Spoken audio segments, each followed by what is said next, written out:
Hi, my name is Patrick Vaughn. I am a Presbyterian pastor, a husband, and a father. I grew up in South Carolina, and I am now serving a church in Delaware. Welcome to Scratching the Surface.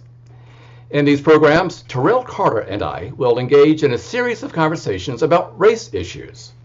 I am white, and Terrell is black. We hope you find these helpful. We hope these will help you to engage in more conversations about the racial tensions that we all face in our country. And hello, my name is Terrell Carter. I'm a Baptist pastor, and I'm also a former police officer for the city of St. Louis. I serve as pastor of a church in St. Louis, Missouri, and I am a seminary professor as well. Terrell, great to see you again. It's good to see you as well. I'm looking forward to our conversation. We're calling it Scratching the Surface, and we will be talking about race relations. Now, today happens to be the opening day of the NFL season, and it's also the 15th anniversary of 9/11. Now, if you've been watching the television over the past month or reading the newspapers, you know that the San Francisco quarterback Colin Kaepernick has been protesting racial injustice by first sitting and then taking a knee to bring attention to the issue. I certainly affirm his right to do that. I'm trying to understand more about what's leading him to do that and the motivation. And Terrell, from your background, could you help me out? Yes, Colin Kaepernick, who plays for one of my favorite teams, is a biracial man. The irony of Colin's actions is people typically would not consider him to be traditionally black. His mother is white, his father is black, but his mother gave him up for adoption early on because she was unable to raise him. And Colin was actually adopted by a white family, so he was not raised in a quote-unquote black household or with the quote-unquote traditional black concerns. He was raised in a family of not affluence, but he was raised well off. But in the midst of his background, his life experiences, he is still what, socially and genetically people would call black. We know that prior generations, if you had a small percentile of black blood, then you were considered to be African American or black. And what he's attempting to do is bring attention to racial injustices that are being experienced still today. And he did it in a way that he knew would bring attention to it without standing up and yelling or screaming. He has brought a lot of attention to it. He has. And I think that his ideals and his idea is a worthy idea. As you mentioned, this is the anniversary of 9/11. I was a police officer during the time that 9/11 occurred, and I remember where I was that day. I was standing in a sergeant's office turning in a report, and the second plane hit the second tower. So I think that I respect what Colin Kaepernick is doing. I respect anyone who protests or who tries to bring light to the situation. One of the challenges, though, is Colin, again, did not come from a typical hard background. Colin is a millionaire. He right. In the last year, he signed a multi-million-dollar contract.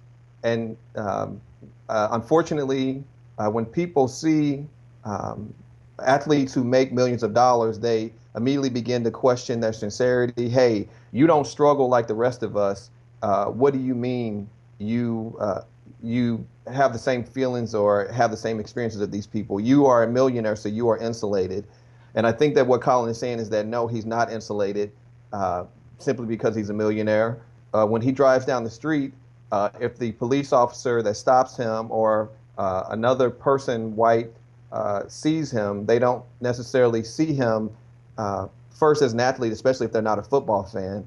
They just see him as another African American, and they respond to him in that manner. So, now, what would that manner be?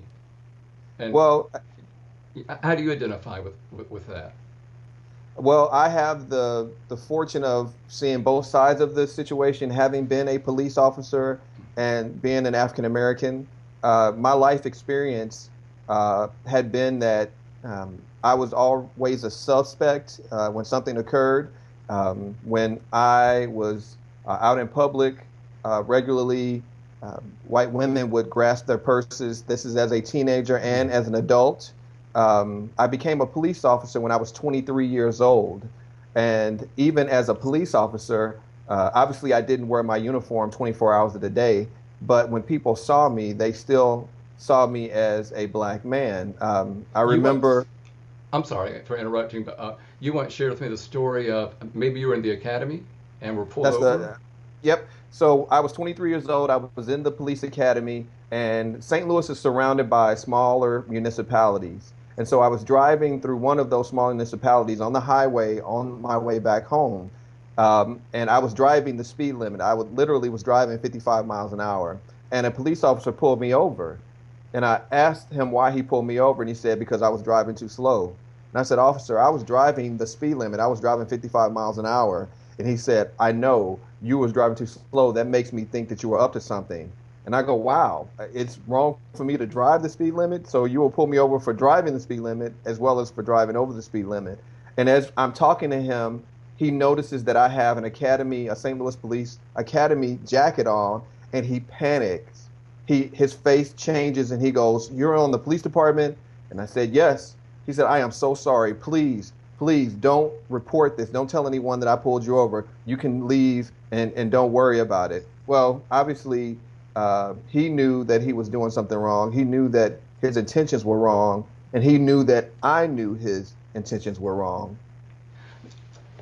On those, it hasn't happened often, but on those occasions when I've been pulled over for speeding, I've been nervous and anxious, but I've never been treated like that. And I grew up trusting the police and thinking that I could always turn to them if I were in need. But your experience is just radically different.